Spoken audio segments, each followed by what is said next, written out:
Silakan bertanya dan hidupkan mikrofonnya.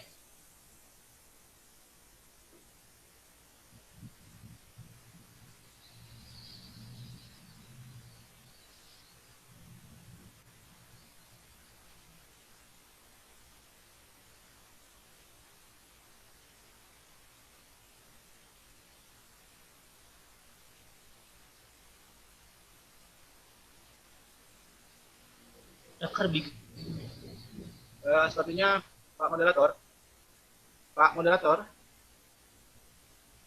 sepertinya tadi tuh udah banyak itu pertanyaan-pertanyaan dari YouTube. Mungkin bisa dibacain atau di-share saja, ya, biar nanti ya narasumber saya, Pak Bosker, dan Pak Pascal ya bisa saling paralel lah menjawab pertanyaannya.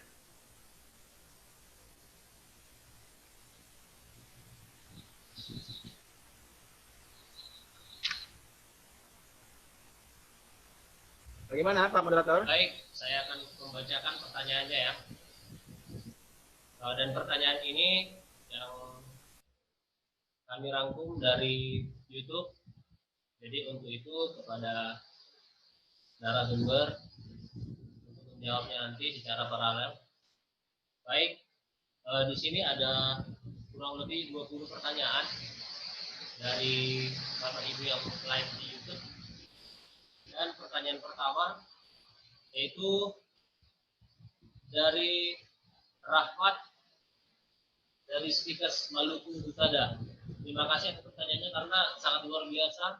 Dengan pertanyaan yang sama ada 20 kali pertanyaan. Berarti sangat urgent sekali pertanyaan itu bagi beliau. Oke, yaitu pertanyaannya bagaimana bagaimana penerapan gaya selingkuh yang baik dalam penulisan hasil penelitian kualitatif pada jurnal yang mau dipublish sesuai dengan template. Terima kasih. Kami persilakan kepada narasumber untuk menjawabnya.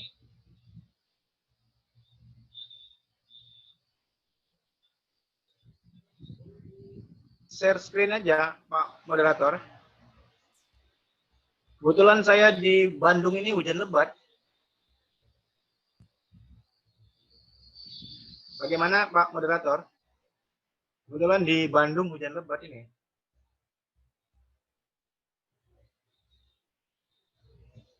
Iya, di Bandung, Bandar Selamat Ujung. Ini hujan lebat. Sama Pak, saya juga mati lampu lagi Pak. Iya, hujan juga ya. Oke, baik. Ini terima kasih. Mungkin ini sedikit bisa menjawab dari pertanyaan yang pertama ya. Soalnya tadi suaranya juga tidak terlalu jelas. Mungkin yang saya tangkap seperti ini. Penerapan gaya selingkuh yang baik baik sesuai dengan template ya. Ya, betul. Nah, selingkuh ya, jangan disalahkan, bukan selingkuh. Oke. Ya, jadi sebenarnya ini kan pertanyaannya sebenarnya sudah terjawab di sini. Selingkuh itu berarti kan kalau kita lihat itu gaya sebenarnya ya, gaya penulisan. Ya, pada dasarnya untuk selingkuh itu ya kita sesuai dengan template, itu yang pertama. Jadi template yang kita tuju itu seperti apa? Ya, jadi di sini tadi saya dengarkan ada kondisi kualitatif. Ya, jadi kualitatif itu saya rasa masing-masing juga paham, yaitu bagaimana melakukan penelitian biasanya untuk menganalisis fenomena yang terjadi baik dari peristiwa atau aktivitas sosial misalnya. Ya, jadi kalau untuk gaya selingkuh yang baik itu intinya memang secara umum kita harus menyesuaikan dengan apa yang sudah kita sampaikan tadi. Jadi misalnya dari abstrak tetap sama. Hanya nanti untuk selingkuhnya itu kita pastikan ya jurnal atau publisher yang kita tuju itu di mana gitu. Ya, jadi misalnya kalau untuk ada beberapa jenis jurnal, misalnya yang kami gramatika misalnya, dialektika, ya itu memiliki kebijakan tersendiri untuk masalah selingkuh ini. Tapi pada intinya tetap harus melibatkan muatan-muatan dari penulisan abstrak, introduction-nya, Ya, baru nanti di sana ada metode penelitiannya dan ada hasil pembahasannya. Tentunya untuk jenis penelitian ini akan lebih banyak memanfaatkan deskripsi dan datanya juga itu harus kita buatkan di hasil dan pembahasan. Ya, itu saya rasa jawaban yang mungkin ya, ini mungkin bisa membantu proses perubahan skripsi menjadi jurnal ilmiah. Ya, itu kira-kira yang bisa saya berikan pandangan Pak Moderator. Terima kasih.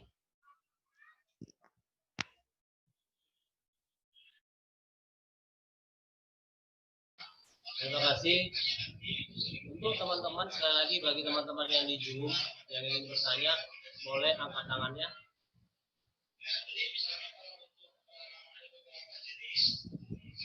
Ataupun dihidupkan langsung mikrofonnya.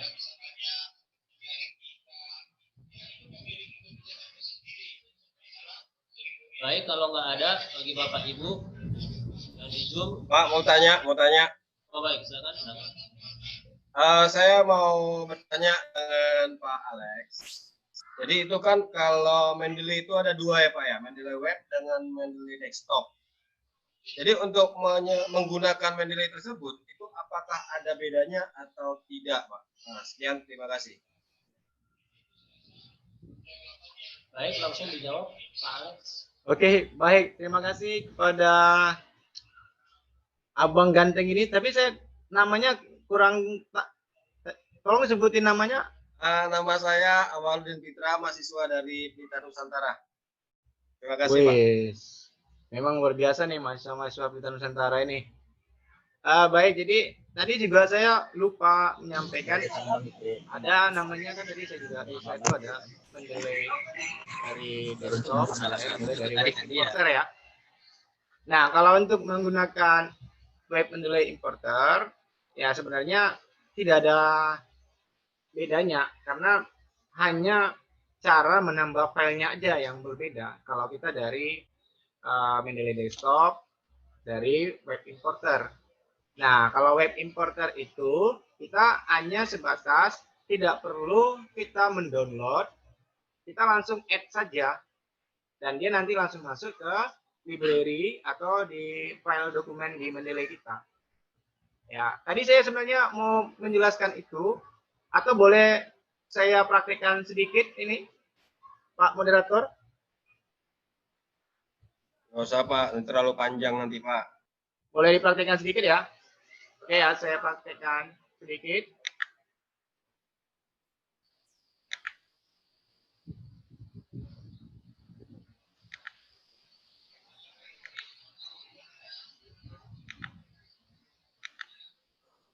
Ya, ini untuk menjawab dari pertanyaan Bang Awaludin ya. Ya, jadi tadi kan saya tambahkan itu melalui dari apa namanya file-file yang sudah saya download. Nah, sekarang nih caranya kita hubungkan dulu, kita install dulu web importernya. Ya, ini saya install. Ya, nah saya pilih Google Chrome. Saya klik OK.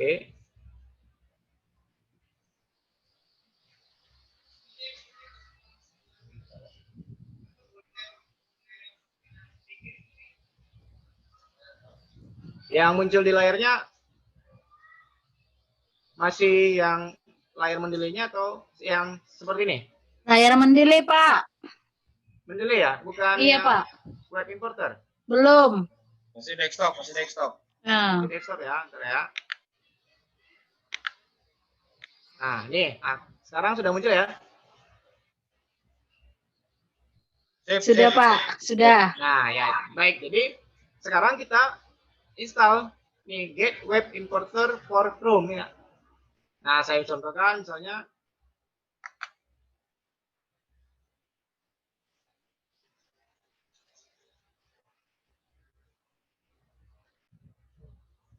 mohon maaf ya, agak-agak lambat jaringannya ini.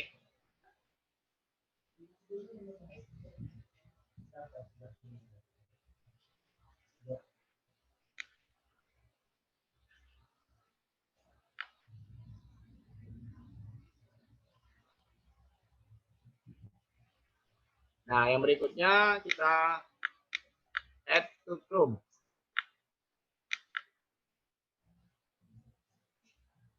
Add extension.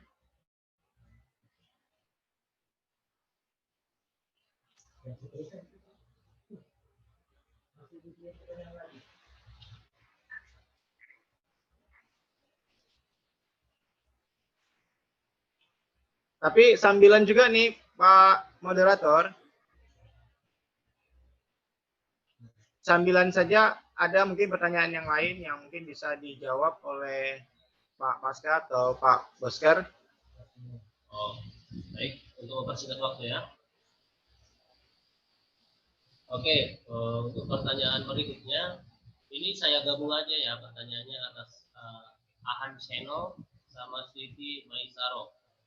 Pertanyaannya begini.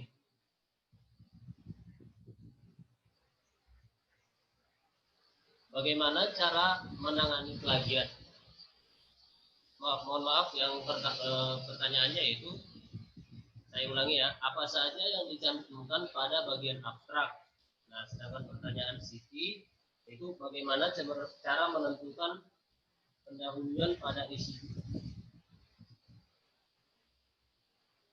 Ya, pada abstrak. Terima kasih.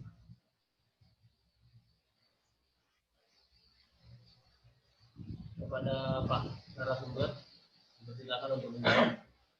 Oke, terima kasih Pak Moderator.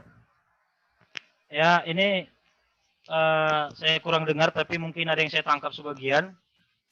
Ya, sudah saya catat juga. Apa saja yang dicantumkan pada abstrak? Saya rasa tadi ini sudah dijelaskan di awal. Ya, jadi apa yang bisa dicantumkan di abstrak itu seperti halnya fakta atau permasalahan, ya, metode-metode penyelesaian permasalahan, hasil dan kesimpulan. Itu kita ramu menjadi satu satu deskripsi yang namanya abstrak. Ya, itu kira-kira gambaran dari abstrak. Jadi nanti juga bisa kita share juga materinya ini lewat grup, itu bisa menjadi masukan juga. Ya, itu saya rasa jawaban dari saya. Sekian, terima kasih. Baik. Kita lanjut untuk pertanyaan berikutnya dari Ramadhani Manulang, yaitu bagaimana cara menangani plagiat. Saya ulangi pertanyaannya, bagaimana cara menangani plagiat. Pada narasumber kami silakan.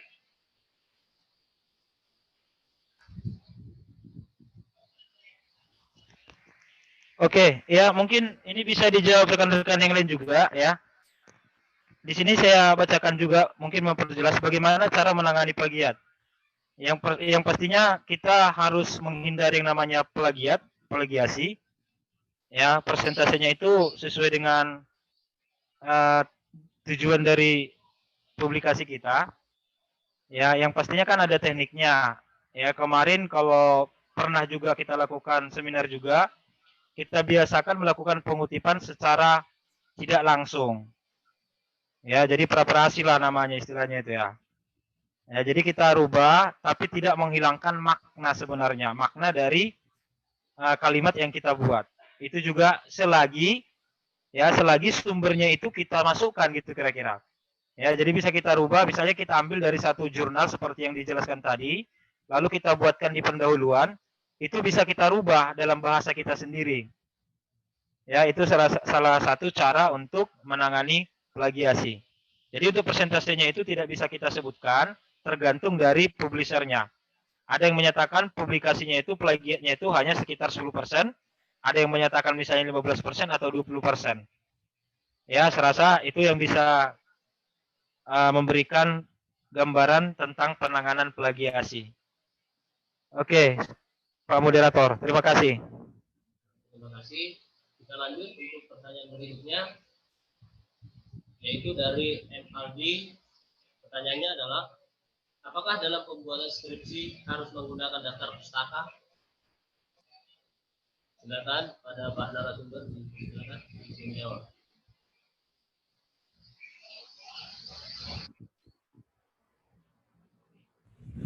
Bisa diulang Pak, kurang jelas. pembuatan skripsi harus menggunakan daftar pustaka? Terima kasih.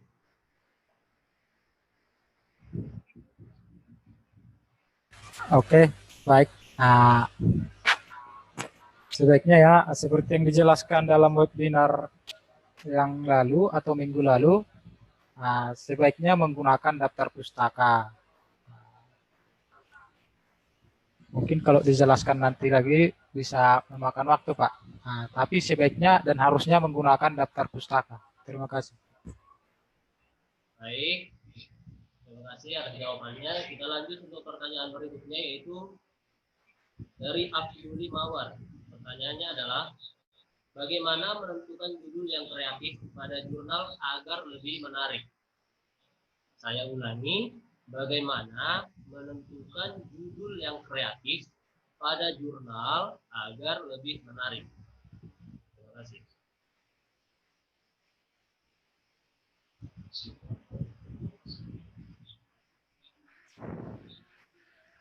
Oke, ya terima kasih. Menentukan judul yang kreatif, seolah-olah judul itu terlalu panjang ya, sehingga butuh kreativitas di sana. Ya, tapi intinya ini kan peralihan ya, peralihan dari skripsi ke jurnal. Ya, jadi secara tidak langsung memang judul yang kita angkat di dalam skripsi itu juga yang akan kita jadikan menjadi judul dari jurnal kita gitu. Tapi kalau seandainya logikanya memang tetapnya dari penelitian masuk ke jurnal, tapi ada sebagian orang sesuai dengan kebutuhan jurnal dibuatkannya jurnal langsung. Jadi sebenarnya yang penting judul itu ya mewakili dari apa yang akan kita selesaikan itu sebenarnya. Ya, jadi dari judul pun sebenarnya kreativitasnya nggak terlalu ada, tapi tetap harus memiliki poin penting di sana. Ya, apa yang mau kita buat itu aja. Ya, jadi kalau kreatif yang dimaksud itu ya judulnya kan satu kalimat. Saya rasa sangat susah dibuat kreatif yang dimaksud itu. Ya seperti itu kira-kira Pak Moderator. Baik, intinya di dalam judul kita udah bisa mengetahui apa isi dari jurnal ya Pak. Apa isi dari topik yang kita bahas, kira-kira seperti itu Pak. Baik, lalu kembali lagi kami persilahkan bagi Bapak Ibu yang di Zoom, karena Bapak Ibu kami prioritaskan untuk join di Zoom. Karena kami tahu Bapak Ibu yang sedang di Zoom ini sedang melakukan penelitian ataupun tugas akhir. Jadi kami persilakan waktunya untuk menanya apa yang perlu ditanyakan. Silakan angkat tangan dan hidupkan mikrofon Bapak Ibu. Terima kasih.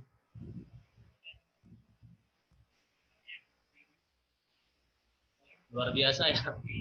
Ternyata Bapak Ibu yang di Zoom sudah sangat paham. Suaranya kurang jelas, Pak. Dan deras.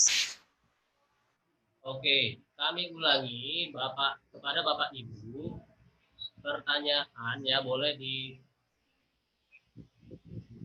dengan cara angkat tangannya lalu hidupkan mikrofon bagi Bapak Ibu yang di Zoom. Dan yang di YouTube boleh tuliskan di kolom komentar. Karena Bapak Ibu yang di Zoom kami prioritaskan karena kami mengetahui bahwa Bapak Ibu sedang dalam penulisan tugas akhir. Terima kasih. Oke. Kalau tidak ada, kami lanjutkan dengan pertanyaan dari Bapak Ibu dari YouTube ya. Oke, pada Bapak narasumber kami lanjut pertanyaannya ya Pak. Oke, pertanyaan berikutnya dari Ajis Aji. Apakah bagian latar belakang harus bersangkutan dengan kalimat yang ada pada jurnal? Saya ulangi, apakah bagian latar belakang harus bersangkutan dengan kalimat yang ada pada jurnal? Kalimat apa? Oke, terima kasih. Ya, saya mengeja-ngeja nih karena kondisi memang tidak memungkinkan, tapi tetap semangat. Apakah bagian dari latar belakang terkait dengan jurnal? Ya, mungkin rekan-rekan yang lain juga saya rasa sudah bisa menjawab ini. Ya, inti dari topik kita pun merubah skripsi menjadi jurnal gitu. Ya, berarti tentunya harus berkaitan dengan latar belakang. Dari latar belakang ini nanti akan kita jadikan dia sebagai bagian dari pendahuluan. Bahagian ya, bukan berarti murni latar belakang itu kita angkat menjadi pendahuluan. Ya, itu kira-kira jawaban untuk ini, Pak. Pastinya berkaitan. Kaitannya seperti itu. Ya, latar belakang itu adalah bagian dari pendahuluan. Nanti yang dimasukkan ke dalamnya itu lagi tentang dasar-dasar teori. Seperti itu, Pak. Terima kasih. Baik, terima kasih atas jawabannya, Pak. Lalu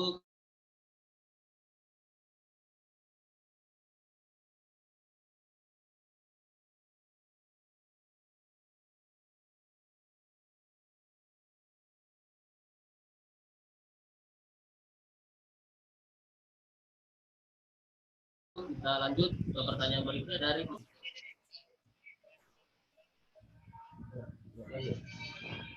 Mohon maaf, saya tidak bisa mendengar. Nah, mungkin kesalahan jaringan atau apa, Pak? Bisa diulang, Pak? Baik, nggak apa-apa, Pak. Untuk pertanyaannya, bagaimana menyitir sitasi agar tidak plagiat? Bisa, Pak? Didengar? Suara saya kedengaran? Ya, jelas, Pak, suara Bapak.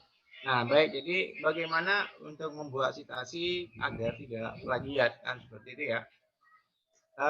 Ini kembali seperti tadi juga sudah saya singgung bahwa sebenarnya sitasi itu ada memang si tekniknya, namanya teknik pra-parafrase ya. Kita bagaimana merubah kalimat beberapa, bukan semua ya, merubah beberapa kalimat saja dengan catatan jangan sampai merubah makna dari teori yang kita sitasi ya. Nah, akan tetapi sebenarnya sih dibilang untuk menghindari plagiat, untuk menghindari ini, sitasi itu tidak, saya rasa tidak sangat besar. Kenapa? Karena kan yang penting yang saya tekankan sudah pasti kita itu ya dibilang plagiat sih plagiat. Walaupun kita rubah beberapa kalimatnya itu sudah pasti plagiat. Jadi sebenarnya kita harus pahami betul makna plagiat itu sebenarnya apa. Makna plagiat itu ya adalah yang dinyatakan yang nggak boleh kita buat, kita kutipan, lalu tidak kita lampirkan sumbernya, itu yang tidak boleh. Tapi kalau sudah pasti kita rubah pun, itu udah pasti ya namanya mirip. Ya, dia hanya bilang mirip berapa persen, kan begitu. Nah, untuk ada sih memang kalau memang punya kemampuan biar tidak biar tidak yang terdeteksi plagiat, ya itu tadi namanya teknik pra-parafrase. Bagaimana merubah beberapa kalimat, tidak semuanya ya, beberapa saja. Ya, jadi untuk itu ya saya tekankan kembali nih bagi kita semua, citasi yang saya bilang tadi itu kan ada juga nanti citasi yang nggak bisa kita rubah ya. Bagaimana lagi nanti apabila citasinya dalam bentuk gambar dan dalam bentuk tabel. Nah, kan itu kan susah lagi. Gimana mau kita rubah? Ya, yang penting jangan dari segi citasinya kita lihat. Kan yang dibilang plagiat itu dari judul gimana lagi? Ayo. Judul aja bisa terdeteksi plagiat. Jadi ya saya rasa tekniknya itu nanti teknik pra-parafrase. Ya, kalau misalnya nanti biar lebih enak lagi, kita harus buat itu dalam bentuk workshop ya, kita buat ya, mudah-mudahan kita buat lagi nanti bagaimana teknik pra-parafrase. Itu saja mungkin Pak Moderator. Baik, Pak, terima kasih atas jawabannya. Baik, kita lanjut untuk pertanyaan berikutnya dari Mia Aulina, yaitu pertanyaannya, bagaimana trik memudahkan dalam membuat jurnal skripsi? Saya ulangi, bagaimana trik memudahkan dalam membuat jurnal skripsi? Terima kasih.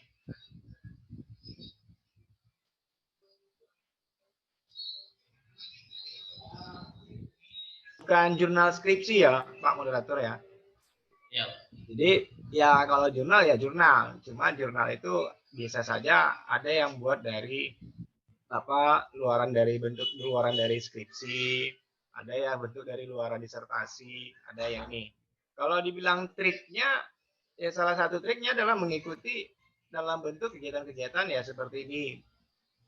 Dan yang kedua, trik yang paling penting adalah pahami author guideline, pahami panduan setiap jurnal yang mau kita tuju. Sama halnya dengan begini, kita lagi nyusun skripsi nih, kita nyusun disertasi. Kan panduan kita, aturan kita itu kan membuatnya itu adalah berdasarkan panduan. Nah, sama bentuk skripsi juga begitu. Bagaimana membuat jurnal yang baik? Semua orang itu sudah membuat jurnal baik, tapi kan tetap dengan proses review. Nah, kalau kita di bimbingan skripsi, skripsi kan namanya bimbingan. Jadi ya intinya kalau saya bilang nih, banyak orang yang bilang, Pak, gimana buat jurnal skripsi yang baik? Buat jurnal yang baik, ternyata begitu direview langsung down. Begitu direview nggak mau memperbaiki. Ya sama saja. Yang pastinya jurnal itu baik atau tidak, ya kan kita yang buat dengan dengan ya unsur yang sudah ada skripsi. Saya rasa kalau sudah skripsi mau dibuat jadi jurnal itu nggak susah. Kenapa nggak susah? Karena sudah jelas ada pendahuluannya, sudah ada teorinya, sudah ada hasilnya. Udah cuma itu aja. Dan sudah ada template-nya. Saya rasa. Tapi kalau dibilang bagaimana untuk mencari jurnal yang baik, ya sama kayak tadi saya bilang. Tinggal lihat saja. Semua jurnal sudah open access kok, sudah terbuka. Kita tinggal bagaimana menggunakan digital ini untuk mencari. Yang pastinya kelemahan kita negara Indonesia ini adalah literasi dalam membaca. Itu saja. Jadi kalau dibilang bagaimana membuat jurnal yang baik, ya ikutilah prosedur, ikuti panduan yang sudah diberikan mau di tempat yang jurnal yang mau kita tuju. Mungkin itu saja.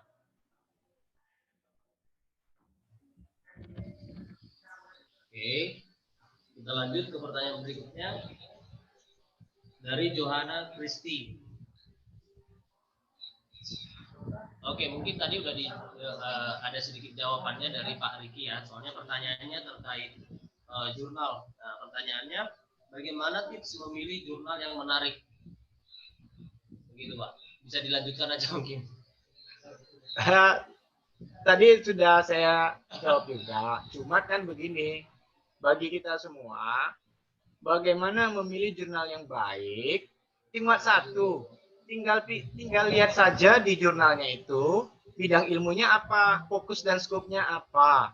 Karena jangan sampai ini kita jurnalnya saya komputer, saya submit di keperawatan, kan nggak mas, kan beda. Yang pastinya kalau mau lagi juga mau mencari jurnal yang baik, cukup nanti ketik saja di browser kita nih, di browser ketik saja sinta.ristekbrin.go.id. Nah, itu mungkin bisa dicek. Di situ mulai nanti jurnal yang peringkat 1, peringkat 2, Sinta 1, Sinta 2, Sinta sampai Sinta 6. Nah, jadi bisa kita jadikan referensi untuk mencari. Nah, jadi kalau untuk dibilang bagaimana mencari jurnal yang baik, semua sudah ada. Yang saya bilang tadi ya, ketik saja www.sinta.ristekbrin.go.id.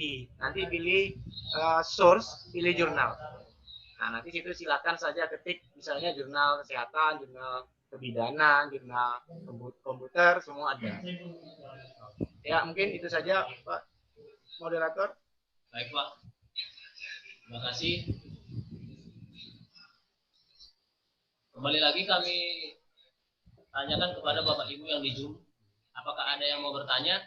Silakan angkat tangannya dan hidupkan mikrofonnya.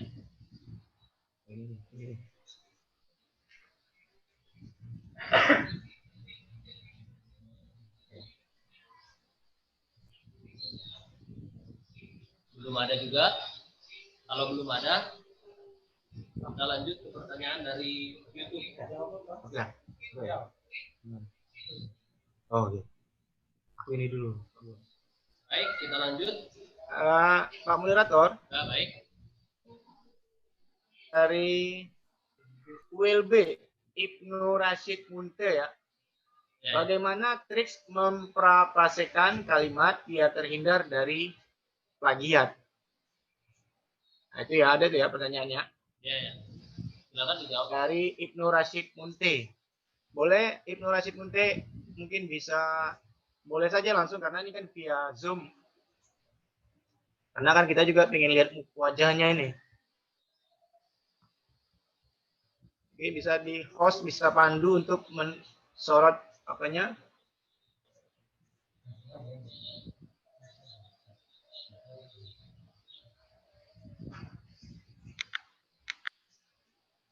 Oke ya, baik. Jadi buat saudara kami Ibnu Rashid.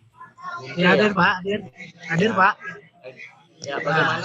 Yang mau saya tanyakan itu Pak. Halo. Ya, Nah, bagaimana trik kita mempraprasaikan kalimat itu supaya terhindar dari plagiat gitu. Biar supaya efektif dia. Itu aja Pak. Baik, silakan Pak Moderator langsung dijawab saja. Pak narasumber, mohon maaf. Oke ya, baik. Terima kasih kepada saudara kami Ibnu Rashid. Jadi kalau dibilang teknik praprasainya bagaimana? Yang pertama nih, kebetulan saya juga tidak jago bagaimana menyusun kalimat ya, atau dalam kalau biasanya sih orang yang jago nih orang sastra nih. Ya, orang sastra. Tetapi ada tetapinya nih buat saudara kami. Tidak semuanya yang perlu kita rubah. Cukup dari 3 kalimat atau 3 kata saja yang bisa mungkin kita rubah. Ya, 3 kata di depan atau 5 kata di depan itu yang perlu dirubah, atau silakan mau yang di depan, di tengah atau di belakang. Nah, itu ya tekniknya. Dan untuk buat yang buat saudara kami Ibnu Rashid, coba nanti juga lihat dari dari YouTube itu sudah banyak sekali orang bagaimana membuat video teknik praprasai. Nah, mungkin itulah tekniknya ya, karena saya juga kurang jago dalam menyusun kata-kata. Ya, mungkin bisa ditambahin sama Pak Pasca atau Pak Bosker. Oke, terima kasih. Ya, memang masih banyak pertanyaan kita jawab. Tapi intinya memang, kalau trik dari saya biasanya membaca, baru menguraikan dalam bentuk kalimat saya sendiri. Jadi kalau sekali kita baca mungkin terlalu cepat untuk memahami. Tapi kalau kita coba ulang atau kita baca dulu satu paragraf, ya kita arahkan maknanya kemana, lalu kita tulis dengan bahasa kita sendiri. Ya, itu juga saya rasa teknik yang bisa kita lakukan untuk menghindari plagiasi tadi. Itu aja saya rasa. Terima kasih. Oke, mungkin ini sembari aja Pak ya. Ya, kami juga baca ada grup chatnya. Apa perbedaan jurnal sama skripsi? Itu udah pasti berbeda. Ya, jurnal itu luaran ya, dalam artian itu berarti setelah selesai. Ya, setelah selesai kita melakukan penelitian, nanti kita publikasikan dalam bentuk jurnal. Sementara skripsi itu kan kondisinya itu masih proses di sana. Ya, proses penelitian kita memulai dari beberapa hal. Setelah itu nanti baru luarnya kita jadikan dia sebagai jurnal ilmiah. Itu kira-kira kalau jelasnya. Udah pasti berbeda. Ya. Ya, juga menjawab mungkin dari saudara kita dari Stikes Nauliusada, apakah pembuatan jurnal itu setelah selesai pembahasan atau bagaimana Pak? Setelah selesai skripsi. Ya, artinya sudah ACC semua, baru kita mulai. Ya, karena kan judulnya kan skripsi ke publikasi jurnal. Ya, jadi selesai dulu semua, baru nanti masuk. Karena memang dari awal kan sudah dijelaskan. Ya, publikasi jurnal itu adalah hasil dari skripsi yang kita buat. Ya, itu kira-kira jawaban untuk saudari atau saudara dari Stikes Nauliusada. Terima kasih. Ya, akan kami tunggu dan sebisa mungkin akan kami jawab. Yang pastinya tetap berbahagilah. Baik, ada lagi tuh Pak pertanyaannya langsung. Boleh dijawab, bagaimana cara mempublish jurnal secara free? Langsung dijawab Pak Pak narasumber langsung dijawab saja. Ada pertanyaan dari Universitas Imelda Medan nih, kayaknya nih. Ya, bagaimana cara mempublish jurnal sejarah free katanya? Baik ya, jadi kalau dibilang cara mempublish jurnal secara free, sepertinya apa namanya, nggak ada sih memang cara jurnal publish free. Tapi kalau ditanya tadi, adakah jurnal yang free? Publishnya mungkin bisa jadi. Tapi kalau dibilang bagaimana cara mempublish jurnal secara free, kayaknya caranya tuh free. Semua cara mempublish jurnal itu free. Tapi pertanyaannya, apakah setelah diterima, setelah dia review, bayar atau tidak? Ya, ada yang namanya berbayar, ada yang tidak. Tapi kalau dibilang cara mempublish, semuanya free. Ya, untuk mempublish jurnal itu free. Yang otomatis silakan nanti ada yang caranya langsung submit publishnya melalui apa namanya OJS, atau boleh juga nanti boleh by email. Tapi kalau dibilang ada nggak jurnal yang free? Ada, ya. Biasanya jurnal-jurnal yang free itu ya kalau jurnal-jurnal yang memang berkualitas, pasti ada juga yang free, ada yang berbayar. Bahkan ada jurnal yang author juga dibayar. Ada, tapi ya jarang. Atau apa namanya? Sedikit kalimatnya simpelnya begini. Kita sendiri pun, kampus kita sendiri tidak mau tidak mau peduli dengan yang ada di kampus itu. Saya beri contoh saja, kayak di Imelda itu ada jurnal, ya, kayak di Pelitanusa Nusantara ada jurnal. Nah, ya mungkin ya karena itu tadi negara bangsa Indonesia kita ini memang literatur dalam membaca itu malas, ya. Jadi ya saya cuma tadi kan saya bilang juga, tolong gunakan referensi artikel-artikel yang ada di jurnal kampus kita, ya, karena selain kita menghargai karya-karya kakak-kakak senior kita, bahkan juga membantu kampus kita untuk lebih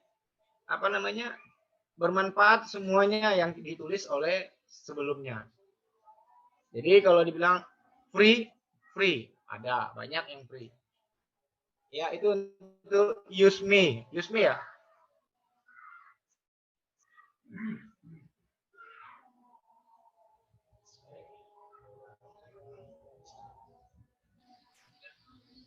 Baik, terima kasih.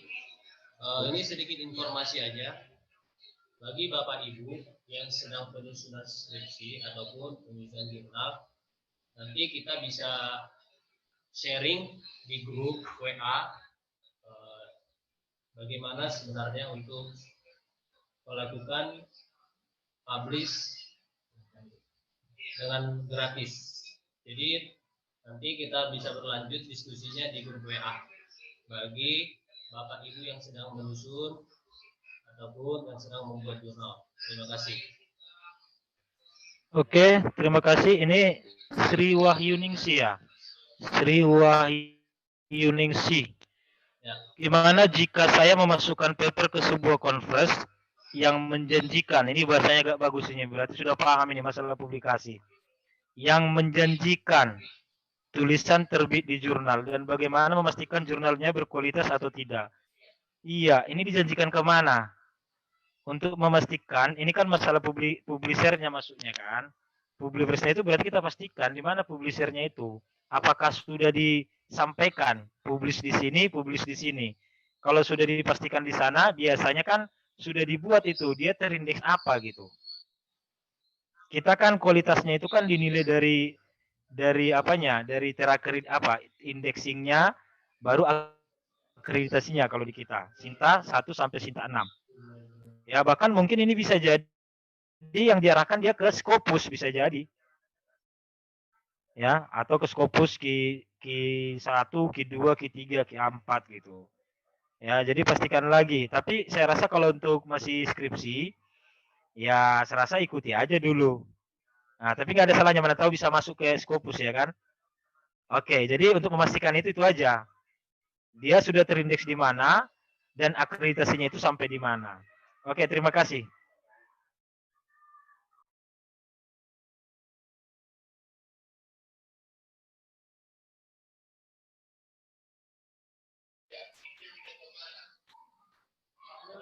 Ya. Ini yang terakhir ya. Ya, baik, silakan Pak. Yang terakhir aja nih, karena kebetulan juga Saryani Sinaga, kebetulan saya juga satu marga nih dengan, saya mau sapa dulu nih. Selamat sore Saryani Sinaga. Karena kalau nggak salah nih juga kemarin webinar yang kemarin juga ada bertanya ya.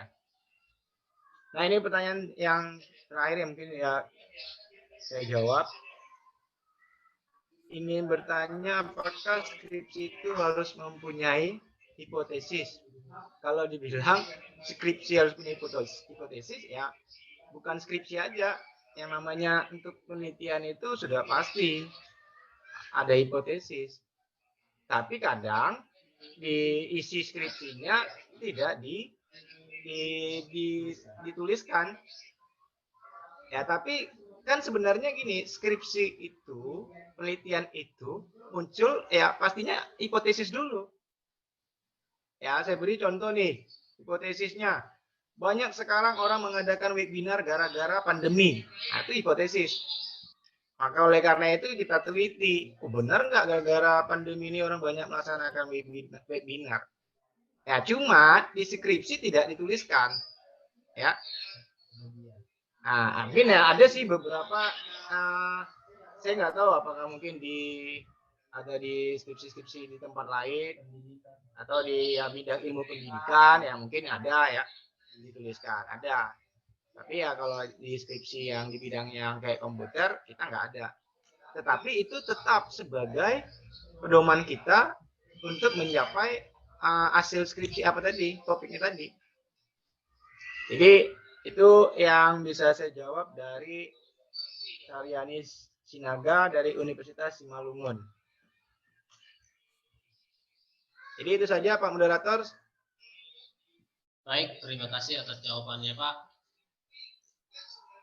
Karena sudah semua jawaban telah dijawab, pertanyaan telah dijawab dan semua pertanyaan tadi dan telah kami rangkum dari live YouTube. Untuk itu kita akhiri. Sebentar Pak Moderator. Baik, silakan. Jadi begini, sebelum kita ditutup, saya cuma mau kasih buat ini peserta, ya kan yang peserta yang ikut ini, kebetulan ada IOCS Publisher, ya, ada banyak publisher nih, kegiatan ini juga banyak didukung oleh publisher ya. Jadi biar nggak penasaran nih gimana sih jurnal yang baik, bagaimana jurnal yang bagus, silakan buat seluruh peserta nanti dari skripsinya atau mau dari yang manapun silakan saja dibuat artikel, nanti silakan publish nanti kita akan berikan linknya. Nah, nanti kita akan coba bantu biar nanti tahu dong, biar ada manfaatnya. Oh ini biar langsung ada hasilnya, dan itu nanti kita akan publish apabila memang sesuai dengan hasilnya bagus, free. Nah, tapi ya nggak tahu nih bagi para pimpinan-pimpinan publishernya. Ya. Terima kasih. Ya ini sedikit lagi, mungkin semua yang aktif di Zoom, kalau bisa diaktifkan videonya dulu, biar kita foto bersama, screenshot ya. Nah, diaktifkan aja videonya semua kalau bisa. Ya karena juga ini kan kondisinya kita sama-sama memberi gratis ya kan, free. Jadi nanti ini sebagai bisa bagian dari laporan kami juga, laporan pengabdian kepada masyarakat. Ya jadi untuk Bapak Ibu, rekan-rekan mahasiswa juga, ya kalau bisa diaktifkan dulu sebentar. Ya, kita sekali semuanya ya. Iya, sekali foto aja. Ya. Masih banyak yang belum aktif. Kami tunggu bagi Bapak Ibu untuk aktifkan. Sama keluarganya juga boleh ya Pak ya. mana tahu sedang bersama keluarga ya Pak. Ya kita tunggu ya, mungkin lagi beres-beres, make upan dulu ya. Kayaknya saya kenal ini yang Bang Awaludin ini. Ya mungkin banyak di sini yang saling kenal ya. Masih ada nih yang belum memperlihatkan wajahnya.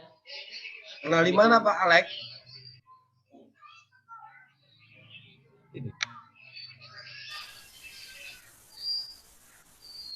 Apakah kita tunggu sampai selesai Pak narasumber?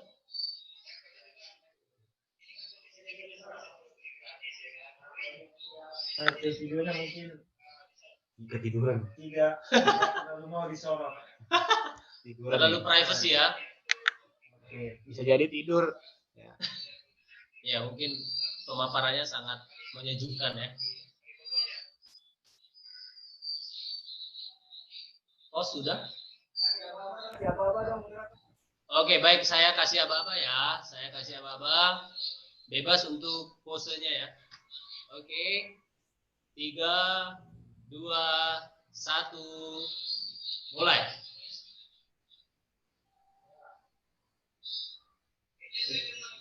Oke. Terima kasih bagi Bapak Ibu. Nah, tadi menarik ya ajakannya dari narasumber kita, karena kebetulan Bapak narasumber tersebut mempunyai publisher. Jadi untuk itu, bagi Bapak Ibu, apa yang disampaikan oleh Pak narasumber tadi, tolong dilaksanakan ataupun tetap bergabung di grup WA kita untuk melanjutkan apa yang kita bahas hari ini. Jadi sifatnya berkelanjutan gitu.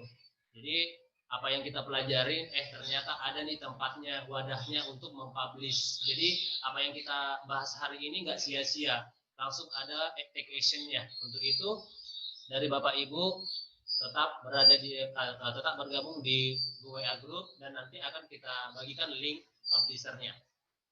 Baik, terima kasih kami sampaikan kepada Bapak Ibu yang live di YouTube, di Zoom atas ketersediaan waktunya untuk mengikuti webinar pada hari ini. Semoga apa yang kita dengarkan dan kita pelajari pada hari ini dapat kita lakukan ataupun bermanfaat bagi kehidupan kita sehari-hari, baik dunia pekerjaan juga. Dan kami juga mengucapkan terima kasih kepada Bapak narasumber kami, yaitu narasumber 1, 2, 3. Dengan hormat kami mengucapkan banyak terima kasih atas pemaparan yang sangat luar biasa. Dan kami dari panitia mohon maaf jika ada kesalahan baik dari pelayanan, dari perkataan ataupun dari admin kami yang agak sedikit mungkin ada keterlambatan untuk informasinya. Kami mohon maaf sebesar-besarnya dan kami menghimbau kepada Bapak Ibu supaya untuk seterusnya kami berencana akan melakukan webinar dengan topik yang lain. Besar harapan kami supaya kita selalu bergabung di dalam webinar kita. Untuk itu, akhir kata kami ucapkan terima kasih. Wassalamualaikum warahmatullahi wabarakatuh.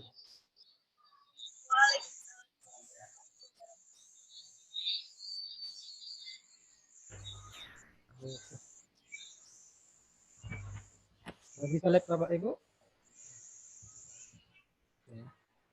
Gimana Pak? Udah bisa live kita masing-masing ya Bapak Ibu. Oke, terima kasih Bapak.